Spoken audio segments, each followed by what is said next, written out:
How to stay calm in any situation. We all know people in our lives who are as cool as cucumbers. These are the people who never seem to get fazed by anything. No matter how the world is crashing down around them, they know just what to say and do, and they act as a calming influence on everyone around them. Then there are the people who get into a flap, who panic, and who shout. Guess who is the more effective in a crisis? Guess who makes the better leader? Guess who people look up to more?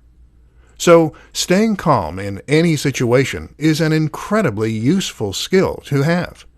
The question is how you go about overcoming the all-too-human urge to lose it. In this presentation, we'll go over some simple steps you can take to keep your cool.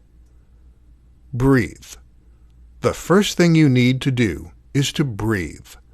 Recognize that the reason you're panicking is that you have gone into fight or flight. This is your body's physiological response to trouble, and it causes your heart rate to become elevated, your breathing to accelerate, and your mind to race. Not helpful. If you breathe, though, then you can regain your composure and fix your parasympathetic tone. In plain English, you can trigger your rest and digest state, which is the polar opposite of fight or flight. To get into this zone, you're going to use something called belly breathing. Breathe by expanding your gut first, and that way you can fill your lungs more completely, starting at the bottom.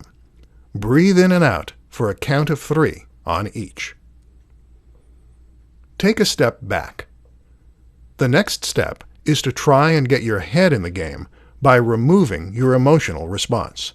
You might be scared, worried for a friend, or upset. None of these things will help. So instead, take a step back and try to imagine what someone who wasn't you would do in this situation. What would James Bond do? Assess the situation in a more removed manner, and you'll come up with a better solution. Assess what needs to be done. One of the reasons that many of us become frozen with fear is that we don't want to take responsibility and make matters worse rather than better. To avoid this, quickly identify the worst-case scenario and the best-case scenario. Accept the possibility of the worst-case scenario, but take the steps you need to take to work toward the latter.